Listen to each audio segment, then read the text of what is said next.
પોરબંદરમાં લીલા વેચાણકારોની રોજીરોટી બચાવવા જિલ્લા કોંગ્રેસ મહામંત્રી દ્વારા મહાનગરપાલિકાને મહત્વના સૂચનો થયા। પોરબંદરમાં લીલા વેચાણકારોની રોજીરોટી બચાવવા જિલ્લા કોંગ્રેસ મહામંત્રી કાંતિભાઈ બુધેચાના મહાનગરપાલિકાને મહત્વના સૂચનો।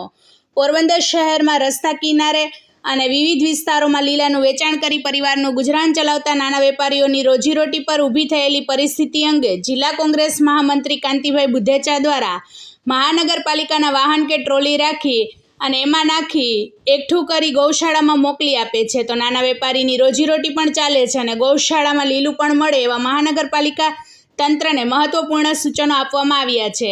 કાંતિભાઈ બુધેચાએ રજૂઆતમાં જણાવ્યું છે કે શહેરમાં નિયમિત દબાણ હટાવવાની કાર્યવાહી દરમિયાન ગરીબ લીલા વેચાણકારો સૌથી વધુ અસરગ્રસ્ત બની રહ્યા છે।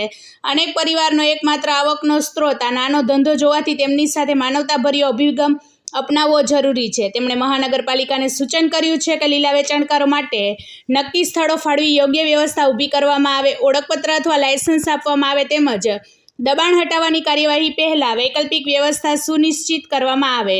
સાથે જ ગરીબ પરિવારોની રોજીરોટી પર આંચ ન આવે તે દિશામાં સકારાત્મક નિર્ણય લેવા માગણી કરવામાં આવી છે। અંતમાં તેમણે જણાવ્યું હતું કે શહેરના વિકાસ સાથે નાના વેપારીઓના હિતોનું સંરક્ષણ કરવું પણ તંત્રની જવાબદારી છે અને આ મુદ્દે મહાનગરપાલિકા યોગ્ય પગલાં ભરે તેવી આશા વ્યક્ત કરી છે। રિપોર્ટર સિદ્ધાર્થ બુદ્ધદેવ, પોરબંદર। વધુ સમાચાર જોવા માટે અમારી યુટ્યુબ ચેનલને સબસ્ક્રાઇબ કરો અને અમારા ફેસબુક પેજ અને ઇન્સ્ટાગ્રામ પેજને ફોલો કરો।